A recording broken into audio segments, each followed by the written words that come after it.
மற்றும் Milky mist வழங்கும் black ships தீரா கதை. இளையராஜா என்னும் மீட்பர். டைட்டில் ஸ்பான்சர் உங்கள் சத்யாவில் குழு குழு ஏசி ஆஃபர் மற்றும் Milky Mist ice cream. Venue partner free spaces.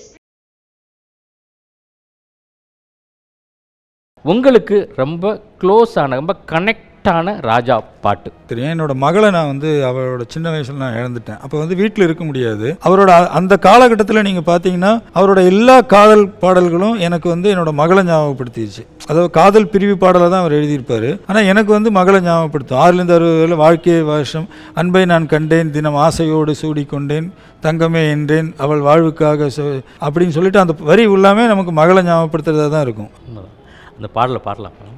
உன்னால் வந்த காயம் உன்னால் தானே ஆறும், என்னை மீங்கி போனால் நானே நானும், எனக்கொரு அடைக்கலம் வழங்குமோ சொல்லிதயமே, அன்பே வாருகிலே என் வாசல் வழியிலே.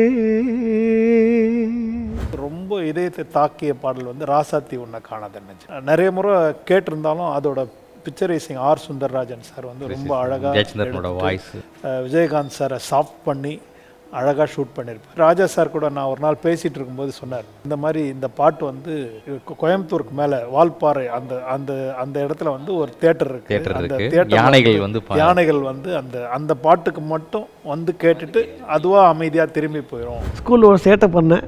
ஒன்று எங்கள் அம்மா ஸ்கூலில் எல்லாரும் கூட என்னை அடியும் அடிச்சிட்டாங்க. அன்றைக்கி நைட்டு வீட்டுக்கு போயிட்டு மாதிரி ரொம்ப மூட் ஆஃபில் இருந்தேன்.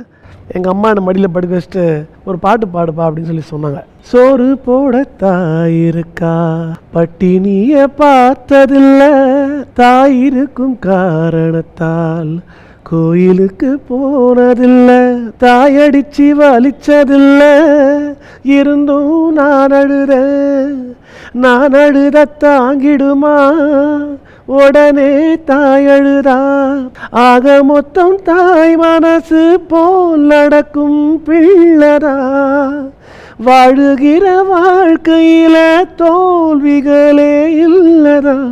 அன்றைக்கி தான் நான் ஃபஸ்ட் டைம் பாடுறேன் எங்கள் அம்மாகிட்ட. அவங்க தேம்பி அழுகுறாங்க நான் பாடிட்டு இருக்கும்போது. மறுநாள் காலையில் எனக்கு சொன்னாங்க, நீ ஒரு பெரிய பாடகனா வருவப்பா. ஏதோ மோகம் பாட்டு போயிட்டே இருக்கும். அதோட இன்டர்லூட்ஸ்லாம் நீங்கள் இமேஜின் பண்ண முடியாத அளவுக்கு ஒரு மாதிரி சிம்பனி ஸ்டைலில் மாறி மாறி மாறி மாறி போயிட்டுருக்கோம். ஆனால் நீங்கள் பாட்டு பாட்டு நீங்கள் சாதாரணமான எல்லாருமே பாட முடியும். ஆனால் மியூசிக்கை யாருமே டச் பண்ண முடியாது அந்த அளவுக்கு. அதாவது ராஜா சார் ஒரு யூரோப் டூர் போனார். யூரோப் டூர் போயிட்டு பாக், பீத்தோவன், மொசார்ட் இவங்க வாழ்ந்த இடங்களெல்லாம் போய் சுற்றி பார்க்க போகிறார். அப்போ அங்கே ஒரு பெரிய சிம்பனி கம்போசருக்கு இந்த பாட்டை தான் போட்டு காமிக்கிறார். நான் பண்ணதில் ஒரு சாம்பிள். இன்னும் கூட அதில் எங்கள் மியூசிஷியன்ஸ் கற்றுக்கிட்டே இருக்கிறாங்க. அதுக்குள்ளே என்ன இருக்குது, அதை கரெக்டாக வாசிக்க முடியுமா, கரெக்டாக ப்ளே அதை கரெக்டாக வாசிக்கிறேன்னா இன்னும் ஒரு 20 மியூசிஷியன் எக்ஸ்ட்ராவது போட்டால் தான் கரெக்டாக வரும்.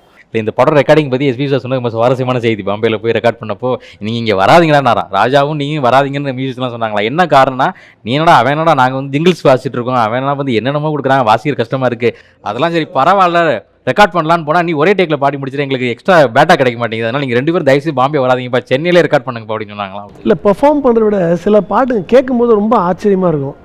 இது சிங்கருக்காக இவர் கம்போஸ் பண்ணாரா, இல்லை கம்போஸ் பண்ணதை இதோட ஒரு பெஸ்ட்டாக யாராவது பாட முடியுமா அப்படின்னு ஒரு ஆச்சரியம் இந்த 2 பேர் காம்பினேஷனில் எப்பவுமே இருக்கும். ராஜா சார், எஸ்பிவி. இது ஒரு கேள்விக்குறி மாதிரியே இருக்கும். ஏன்னா இவர் அப்படி பண்ணியிருப்பார். சோகமான பாட்டுங்கள்லாம் பிச்சு மேஞ்சிருவாங்க. வாழ்வான வாழ்வெனக்கு வந்ததென்று நான் இருந்தேன், பாழான நாளிரென்று பார்த்தவர்கள் கூறவில்லை, தேனாக பேசியரும் சிரித்து விளையாடியரும் வீணாக போகும் என்று யாரேனும் நினைக்கவில்லை. இந்த மனநிலையில் யாராவது இந்த பாட்டை கேட்டாங்கன்னா அவ்வளோ அதில் வெளியே வர முடியாது. பாரதி ராஜா, இளையராஜா அந்த கனெக்டில் உங்களுடைய விஷயங்கள் ஏதாவது பதிவு பண்ணால் பதிவு. அதாவது அவரோட படங்களை பற்றி பேசிட்டே போகலாம். பட் எனக்கு என்ன சொல்ல தோணுதுன்னா, இந்த மண் மக்கள், அந்த மக்களோட வாழ்வாதாரம், கிராமத்து மக்களோட சூழ்நிலையை இன்றைக்கி ஒரு உலக லெவலில் விஷுவலாக காமிச்சது இவங்க 2 பேருக்கும் பெரிய பெருமை. எனக்கு தெரிஞ்சு இளையராஜாவுக்கு அப்புறம் இந்த மொழி அந்த மொழியோட வாசனம், இந்த மண் வாசனைன்னு சொல்லுவாங்களே, இந்த மண் வாசனை தெரிஞ்சு இசையமைக்கிற ஒரு ஆள் எனக்கு தெரிஞ்சு இனிமேல் வரப்போகிறதே கிடையாது. இந்த மின்மினிக்கு கண்ணில் ஒரு மின்னல் வந்தது, அடி கண்ணே அழகு பெண்ணே, காதல் ராஜாங்க பறவை தேடும் ஆனந்த உறவை, சொர்க்கம் என் கண்ணிலே. இந்த மின்மினிக்கு கண்ணில் ஒரு மின்னல் வந்தது. தேங்க்யூ. சத்யா மற்றும் மில்கி மிஸ்ட் வழங்கும் பிளாக் ஷீப்ஸ் தீரா கதை, இளையராஜா என்னும் மீட்பர். இதனுடைய ஃபுல் எபிசோடை இப்போதே பிளாக் ஷீப் OTT-யில் காணுங்கள்.